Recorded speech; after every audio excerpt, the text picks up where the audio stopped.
Você está se preparando para o concurso de delegado de Polícia Civil Federal? Inscreva-se neste canal, que aqui eu vou compartilhar com vocês dicas de estudos, tanto para a prova discursiva, para a prova oral, preparação, métodos de estudo. Então, siga-me também na minha rede social, Instagram, @prof.pedrolutold. E hoje eu quero trazer com vocês uma questão que envolve direito penal, parte geral. Eu me deparei com essa questão resolvendo uma prova objetiva, e achei que esse é um tema interessante para a prova discursiva e também para a prova oral. A parte geral de direito penal, ela é sempre muito bem cobrada, é muito bem explorada pelos examinadores nessas duas fases, discursiva e oral. E esse tema é um tema que eu ainda não vi sendo cobrado, mas que tem um potencial de cobrança. Então, a parte geral de direito penal, ela é sempre cobrada. Então, por exemplo, na prova da BF de 2012, caiu uma questão sobre crime impossível. Existem questões também que são cobradas perguntando diferença entre erro de tipo e erro de proibição, erro de tipo permissivo, aquelas teorias da culpabilidade, né? Teoria limitada da culpabilidade, teoria extremada. Então, aqui, só para te dar um panorama geral, esse tema da parte geral de teoria do crime é muito recorrente, especialmente nessas carreiras para delegado de Polícia Civil e Federal. É importante que você dê um foco, uma atenção maior a esses assuntos. A questão que eu vou trazer hoje para vocês, ela trata da parte da tipicidade, da evolução do conceito do tipo penal. Então, a gente tem uma fase que não havia nem esse conceito de tipo penal, era uma fase que, antes mesmo do conceito de direito penal que a gente tem, né, da teoria clássica, havia uma bagunça, não havia legalidade, não havia nada, e muito menos essa teoria do tipo penal. Então, era crime aquilo que o rei considerava que fosse crime, ou enfim, o que as autoridades ali da época consideravam que fossem crimes. E com o passar do tempo foi desenvolvida uma teoria, né, que desse mais garantias, aí houve a evolução ali do princípio da legalidade, e com o passar do tempo foi se desenvolvendo uma teoria do crime. E aí a gente chegou no modelo que a gente tem hoje, que é a teoria analítica do crime, que subdivide o crime em fato típico, antijurídico e culpável. Então, só para ter uma ideia assim por cima, um panorama, é sobre esse assunto que a gente vai tratar hoje. Então, vou trazer para vocês aqui a questão para que a gente possa resolvê-la e assim poder discutir com vocês palavras-chave e esquemas de pensamento que podem ajudá-los a resolver questões como essa. Então, a questão é a seguinte: a evolução doutrinária do conceito de tipo penal revela diferentes compreensões acerca da relação entre a tipicidade e a antijuridicidade, ilicitude. Discorra sobre a evolução doutrinária do conceito de tipo penal, abordando desde a fase da absoluta independência entre a tipicidade e os demais substratos da teoria do crime, até a fase que trabalha com o conceito de tipo total de injusto. Em sua resposta, aborde obrigatoriamente a principal diferença entre tipicidade como indício e como fundamento da ilicitude, o conceito e as implicações da teoria dos elementos negativos do tipo. Então, essa é uma questãozinha assim que seria uma questão chatinha, mas que daria para abordar muitas coisas e falar sobre muitos assuntos. Então, vou trazer para vocês aqui a apresentação que eu preparei para facilitar a nossa aula, aquilo que a gente vai, que eu vou explicar para vocês. Então, vamos lá. A Odisseia do tipo penal. Evolução de um conceito fundamental no direito penal, da descrição neutra a uma valoração complexa. Então, aqui a gente tem uma evolução de como essa parte do tipo penal especificamente foi tratada, né? Vocês que estudam para a carreira de delegado, vocês sabem muito bem que o fato típico é o primeiro substrato ali da teoria analítica do crime. Ele trabalha com os conceitos de conduta, de nexo de causalidade, de resultado, e a tipicidade é um desses elementos que está previsto ali nessa parte do fato típico. E é sobre esse assunto que a questão perguntou para você, candidato, sobre esse ponto, o tipo penal. Então, houve uma evolução e a gente vai trabalhar com essa evolução aqui para vocês. O tipo é a pedra angular da teoria do crime. Está relacionado ali com o princípio da legalidade, né, que não há crime sem lei anterior que o defina. É uma categoria que define a relevância penal de relevância penal de uma conduta, separando o punível daquilo que é indiferente para o direito penal. Então, existem condutas que são relevantes para o direito penal e existem condutas que são indiferentes. E aquilo que é relevante para o direito penal precisa estar tipificado, ou seja, precisa estar descrito de uma forma clara dentro de uma lei. Por isso, nós chamamos isso de tipo penal. Nós criamos tipologias de condutas que podem ser consideradas crimes ou não. Essa definição do tipo penal ela não é estática, é resultado de um século de intenso debate entre doutrinadores, uma verdadeira odisseia intelectual. Então, aqui, na nossa apresentação, a gente tem alguns doutrinadores que seria interessante você memorizar os nomes para que você pudesse usar isso tanto numa prova discursiva quanto numa prova oral. Então, temos ali, o primeiro deles foi Belling, em 1906, depois houve uma incursão de Mayer em 1915, depois Mesker trouxe outra contribuição, depois em 1930 Belling ele reviu a sua teoria e acrescentou mais alguns pontos, e por fim Welsel trouxe um conceito que a gente adota e tem maior contribuição aqui para o direito penal brasileiro, que é a teoria do finalismo.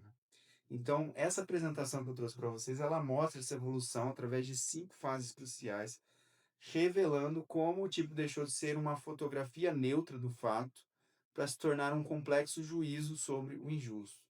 Então vamos lá, para entender por que eu estou falando que é uma fotografia neutra, a gente vai precisar entender como que era antes dessas construções que foram trabalhadas por esses autores. Então, o nosso ponto de partida era o Tatbestand, que é um conceito alemão cuja tradução significa pressuposto fático. E esse Tatbestand era algo que era indiferenciado, ou seja, que não fazia diferença entre tipicidade, antijuridicidade e culpabilidade. Então havia algo que era equivalente ao corpus delicti do direito romano, que englobava o delito na sua totalidade. Não havia uma dissociação clara entre esses substratos do crime. Era tudo a mesma coisa, era tudo considerado corpo de delito, era um conceito que não fazia uma divisão clara entre o que era tipicidade, o que era antijuridicidade, o que era culpabilidade. Não haviam esses conceitos. Então, a gente inicia de uma completa ausência desses substratos do crime para o início da teorização que foi ali com Belling, como a gente vai ver nos slides seguintes. Tá? Então, não havia uma distinção sistemática clara entre a descrição da conduta, sua contrariedade ao direito e o juízo de reprovabilidade da conduta do agente, que é a culpabilidade. Segundo César Roberto Bittencourt, o conceito pertenceu ao direito processual penal, esse conceito de corpo de elite. Então tinha um caráter predominantemente objetivo, né? Assim como a gente tem hoje no processo penal essa parte do corpo de delito, isso também era um conceito que era adotado ali naquela época. E os livros de direito penal eles não explicam muito bem essa parte aí desse ponto de partida do Tatbestand, mas o que é importante que você saiba é que antes não havia uma divisão clara entre tipicidade, juridicidade e culpabilidade.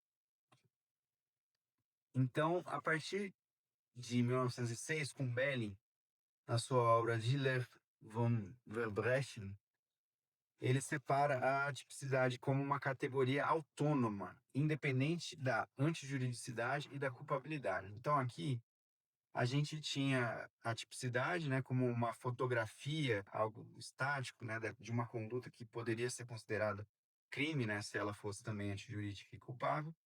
Então, a tipicidade ela tinha uma função meramente descritiva, ou seja, o tipo ele apenas descrevia uma imagem externa de uma ação e era descrevia apenas elementos que fossem objetivos, né? Os elementos subjetivos ou anímicos, eles pertenciam à culpabilidade, porque durante a criação dessa teoria de Belling, ele estava vinculado à teoria causal. Então, para a teoria causal do crime, os elementos subjetivos, né, como dolo e culpa, eles estavam vinculados à culpabilidade. Então, o tipo penal ele não tinha, como a gente conhece hoje, essa parte do dolo e da culpa. Não tinha o tipo subjetivo, era apenas o tipo objetivo. Não havia nenhuma subjetividade nele, ou seja, não havia a descrição de um dolo ou de uma culpa no tipo penal, era apenas uma conduta. Então, por exemplo, um tipo objetivo, matar alguém. Isso a gente tem essa conduta de matar, ela é um elemento objetivo, é apenas uma descrição. Esse alguém aí, mais para frente, a gente vai ver que isso é um elemento normativo. E para o Belling, o tipo penal, ele não poderia haver nenhum elemento normativo, ou seja, nenhum juízo de valor poderia ser feito sobre aquela descrição daquela conduta. Então, o tipo penal, ele deveria ser apenas uma descrição objetiva de uma conduta. Não deveria haver nenhum tipo de valoração, nenhum juízo de valor sobre essa conduta, sobre ela ser lícita ou ilícita, porque isso cabia à análise durante a análise da antijuridicidade. Então, para Belling, o tipo não tem qualquer conteúdo valorativo, sendo meramente objetivo e descritivo, representando o lado exterior do delito. E aí a gente passou da fase um, que é a fase da independência entre a tipicidade, antijuridicidade e culpabilidade, que em algumas provas a gente vê o termo independência absoluta, para uma fase de o tipo penal como o indício da ilicitude.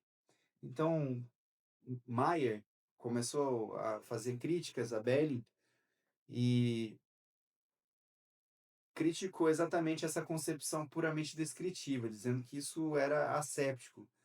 Por exemplo, uma conduta típica, por exemplo, de matar alguém, na maioria dos casos, também antijurídica. Ou seja, quando você tem a realização de uma conduta que está prevista na lei como crime, ou seja, quando a pessoa pratica a conduta que está descrita no tipo penal, há um indício de antijuridicidade, ou seja, de que essa conduta que ele praticou feriu o ordenamento jurídico, foi contra aquilo que estava previsto no ordenamento jurídico. Então há um indício. E o termo que é utilizado em provas e que você deve utilizar também quando estiver respondendo, tanto na prova discursiva quanto na prova oral, é ratio cognoscente, ou seja, a razão de conhecer. Então, se você tem uma tipicidade, essa tipicidade ela é um indicativo, uma razão de conhecer uma conduta antijurídica, né? Então, se você tem essa tipicidade, é provável, é indicado que você tenha também praticado uma conduta antijurídica. Então, para Maier, a tipicidade ela não é neutra, ela funciona como um indício da antijuridicidade. É a ratio cognoscente, razão de conhecer da ilicitude. Então, Zaffaroni faz uma analogia dizendo que a fumaça, ou seja, a tipicidade, seria um indício do fogo, da prática de uma conduta que fosse antijurídica, que violasse o ordenamento jurídico. Então, houve aí uma inovação em relação a esse ponto, porque Maier admitiu a existência de elementos normativos no tipo. Então, o caráter alheio da coisa no furto, né, que exige uma valoração, quebrando essa pureza descritiva de Belling. Então, essa aqui também foi uma outra inovação que Maier trouxe em contraponto à teoria de Belling, porque para Belling, o tipo penal ele era uma descrição meramente objetiva da conduta, mas para Maier, o tipo penal ele começou a ter elementos normativos, exigindo aí uma valoração. Então, por exemplo, coisa alheia.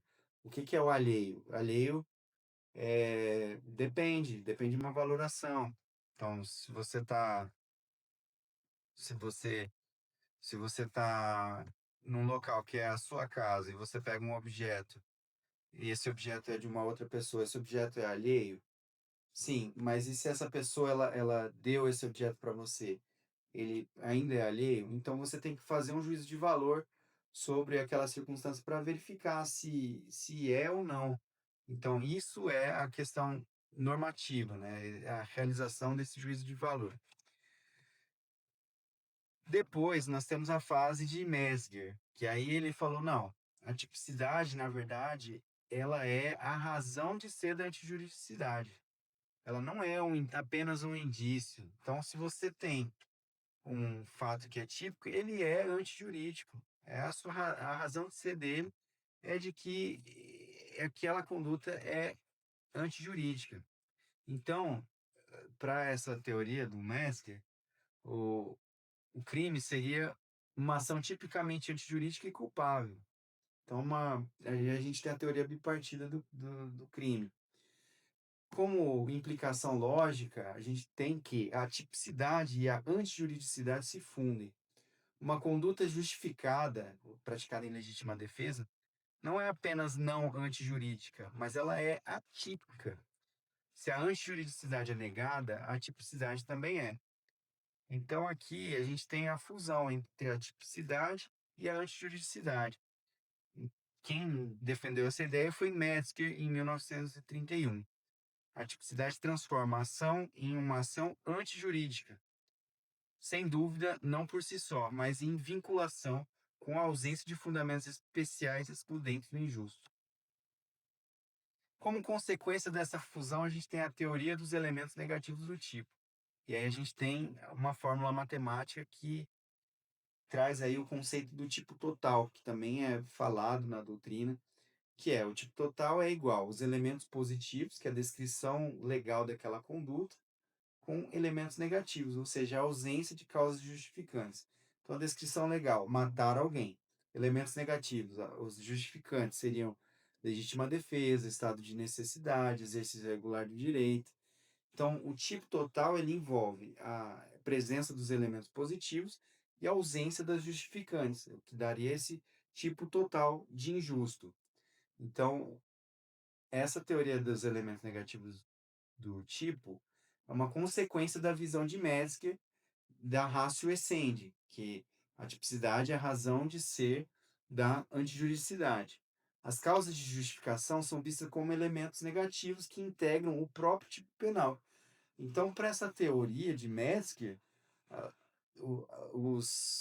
as justificantes elas englobam o tipo penal, a tipicidade penal. Então, o tipo passa a ser composto por elementos positivos, que é a descrição da conduta prevista na lei, e negativos, que é a ausência de justificantes. Então, como isso funciona? O tipo de homicídio não seria apenas matar alguém, seria matar alguém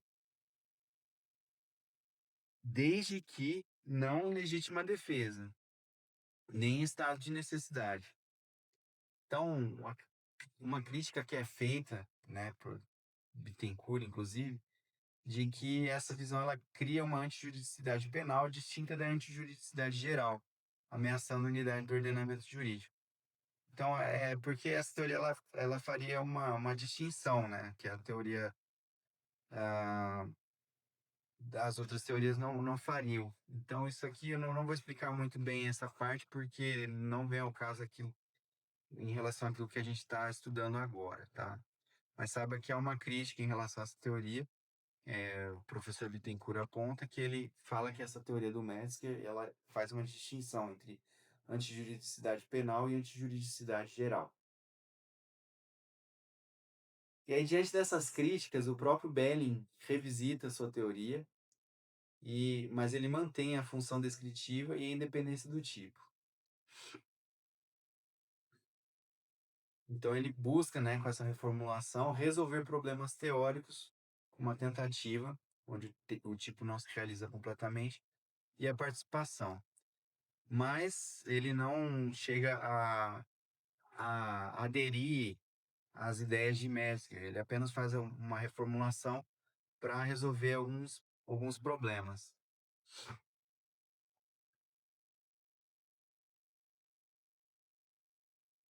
E aí, com a teoria de Wells, o finalismo de Wells, com a teoria final da ação, Wells postula que toda ação humana é inerentemente final, ou seja, dirigida para um fim. A vontade não é um apêndice, mas é o que estrutura a ação. Se a vontade faz parte da ação, ela não pode ser analisada apenas na culpabilidade. Como a gente sabe, né, a gente que estuda direito penal, para a teoria causal, o dolo e a culpa eram analisados na culpabilidade, mas o Elza mudou isso e trouxe o dolo e a culpa na tipicidade, né, na parte do fato típico na tipicidade. Então, o dolo e a culpa são retirados da culpabilidade, passam a integrar a própria tipicidade. Então, aí a gente passa a ter também elementos subjetivos no tipo. E aí a intenção do agente torna-se ponto de partida para análise, para verificar se a pessoa praticou ou não um crime. Atualmente, o tipo penal é uma realidade de duas faces, composta por uma parte objetiva e uma parte subjetiva. O tipo objetivo, então, ele é conduta, resultado e o nexo causal, que liga a conduta ao resultado. E temos também o tipo subjetivo, que é o dolo e a culpa. Em alguns casos, a gente tem o tipo subjetivo especial. Então, o tipo objetivo é a dimensão externa, descritiva do fato. Então, a gente tem, como eu disse, os elementos ação, resultado, nexo causal, sujeito. E o tipo subjetivo, ela trata da dimensão interna, anímica da conduta, é a vontade da pessoa, né? Vontade e consciência, esse é o conceito de dolo. Então, a gente tem no tipo subjetivo os elementos de dolo, que é a vontade consciente de realizar o tipo objetivo, e a culpa, que é a violação de um dever de cuidado. E a gente tem também elementos subjetivos especiais. São intenções específicas exigidas por certos crimes, intenção de apropriação no furto, por exemplo. Então, uma síntese daquilo que a gente falou. Antes de 1906, antes de Belling, a gente tinha o Tatberstan, que não fazia nenhuma diferença entre tipicidade, juridicidade e culpabilidade. Analisava tudo como um bloco, não havia essa separação e, enfim, era indiferente. Aí depois nós tivemos a teoria que trouxe essa independência, né, que a gente pode chamar a teoria de independência absoluta, né, da tipicidade, que trouxe trazida por Belling, que na tipicidade trazia elementos objetivos meramente descritivos, a gente tinha antijuridicidade, e na culpabilidade os elementos subjetivos, né, que eram o dolo e a culpa, que eram analisados. Já depois, em seguida, nós tivemos Mayer, trazendo o conceito de que a tipicidade era um indício de que haveria a antijuridicidade. O termo que a gente deve utilizar aqui é ratio cognoscendi. E na culpabilidade a gente ainda assim tinha a análise do dolo e da culpa na culpabilidade. Metzger, ele trouxe o conceito da ratio essendi, dizendo que a tipicidade é a razão de ser da antijuridicidade. Então, as duas coisas é uma só. Então, a gente teria uma teoria bipartida do crime. E, além disso, a gente teria a culpabilidade, que também envolveria a, o dolo e a culpa. E depois, com o Elzel, a gente deslocou o dolo e a culpa para a parte da tipicidade. Então, haveria o tipo objetivo e o tipo subjetivo. E aí a gente teria a tipicidade, a juridicidade e a culpabilidade. A culpabilidade a gente teria elementos normativos, puramente normativos. Não haveria elementos que fossem subjetivos, que são elementos analisados à órbita interna, né, que é o dolo e a culpa. Então, como legado da evolução na prática jurídica, com o finalismo, a ausência de dolo ou culpa não é uma questão de exclusão da culpabilidade, mas sim de atipicidade da conduta. A análise da intenção vem primeiro. A estrutura finalista fundamenta a distinção moderna e essencial entre erro de tipo e erro de proibição. Isso aqui é assunto para outra questão que a gente vai abordar mais para frente. Então, essa análise estratificada do crime, fato típico, ilícito, culpável, é um pilar do direito penal moderno. Garante um processo de imputação mais justo, sistemático e controlável, funcionando como uma barreira de contenção ao poder punitivo. Então, o tipo penal ele espelha a própria evolução do direito penal, de um formalismo focado no resultado externo para uma análise que valoriza a finalidade e a subjetividade da conduta humana. O conceito que nasceu como uma simples etiqueta descritiva e neutra é hoje o primeiro e mais complexo filtro de análise do injusto penal. É a principal ferramenta dogmática que materializa o princípio da legalidade. Então, como referência aqui, para fazer esse slide, eu usei César Roberto Bittencourt, Juarez Cirino dos Santos, Rogério Grego, tá? Então, depois, se você quiser pesquisar esse assunto com mais afinco, você pode me mandar uma mensagem que eu encaminho para vocês esse material também, tá? Então, aqui eu trouxe para vocês como ficaria uma resposta bem objetiva sobre essa pergunta, né, para que a gente possa retomar esse assunto de uma forma bem didática, e ficaria da seguinte forma, né? A gente tem a fase que é descritiva de Belling, que Belling concebeu a tipicidade como uma categoria puramente objetiva, neutra e livre de valor. O tipo limitava-se a descrever a imagem externa da ação, sendo totalmente separada da antijuridicidade e da culpabilidade. E aí veio a teoria de Mayer, trazendo o raço cognoscente. Nessa fase, a tipicidade deixa de ser neutra para se tornar um indício da antijuridicidade. Conforme a metáfora de Mayer, a tipicidade está para a antijuridicidade como a fumaça está para o fogo. Quem realiza o tipo penal sinaliza que provavelmente agiu contra o direito, a menos que exista uma causa de justificação. Depois disso, nós tivemos a teoria da ratio essendi, de Metzger. Aqui, a tipicidade é a própria razão de ser da ilicitude. Não há separação real. O fato ou é típico e antijurídico, se não houver justificativo, ou é atípico e ilícito, se houver justificativo. Já a teoria dos elementos negativos do tipo é uma consequência direta da ratio essendi. Ela propõe um tipo total de injusto, no qual as causas de justificação, como legítima defesa, são considerados elementos negativos implícitos do tipo. Assim, se o agente atua amparado por uma excludente de licitude, a conduta não é apenas lícita, mas atípica, pois a ausência de justificativas é um requisito para a configuração do próprio tipo. Então veja, eu falei aqui bastante coisa, mas é porque esse assunto ele é um assunto complexo e não dá assim para a gente assimilar ele de uma forma só com aquela resposta que eu coloquei aqui no final para vocês. Então, tentei trazer aqui de uma forma didática toda a evolução. Esse assunto da parte penal de direito penal é um assunto que tem muito conteúdo e às vezes os doutrinadores eles não entram a fundo em algumas questões que geram curiosidade. Então, é alguma coisa que, se você quiser cavar, você vai achar assunto para tese de doutorado, inclusive. Se você gostou dessa aula, deixe nos comentários sugestões de novos temas para vídeos, tanto sobre questões de métodos de estudo, sobre temas importantes para a prova discursiva, peças profissionais que querem ser resolvidas. E se você quer se destacar nas provas, eu sugiro que você acesse o link aqui que eu vou deixar na descrição do vídeo, que aqui contém acesso a todos os meus materiais, cursos, redes sociais, para que você fique por dentro aí das novidades que interessam aí para o concurso de delegado de Polícia Civil e Federal. Desejo a todos bons estudos e até a próxima.